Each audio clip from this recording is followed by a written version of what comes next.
ওই দাড়ি পাল্লার মিছিলত গেছিলাম বুঝছেন, তো ওই তারই পরের দিনে ভেঙে দেখতে যাচ্ছি, আচ্ছা দেখি আজ বেসন তুলে নিয়ে গেছে, ও আর গোস উপরে এক ক্রিয়া ব্যামাক নিয়ে গেছে আর দেখতে কিন্তু। তাহলে আমি হলে গরিব মানুষ, আমার তো জমি জমা নাই, এটুকু একটা জমি, আজ আল্লাহ 30টা দিনে আমার কাজ কাম করা লাগে, আজও কাজ গেছি, সেটি থেকে আজ আমার ভাইয়েরা চাচারা ডেকে নিয়ে আনি। আমরা ওই দাড়ি পাল্লার আমরা মিছিল করে গেছিলাম, মিছিল করে আসে ওই আমরা তো শুয়েই পড়ছি। তারপরে ওই পরের দিন আমার এই ভাইসতে আসছিল, ওই এই কাঁচার হলে মাথাটা আবার বেসনে কাঁচা আছে, ওই বেসন তুলবে আসে তো দেখে যে মুখে ধুয়ো হচ্ছে, আসে দেখে যে এটা তুলে নিয়ে গেছে।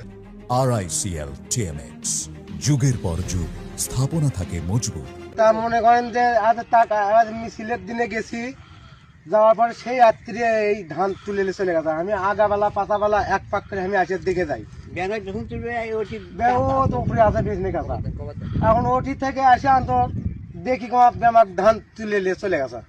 ও মিছিল করছে যে কিসের মিছিল করছে? দাড়ি পাল্লার মিছিল। হ্যাঁ, ধান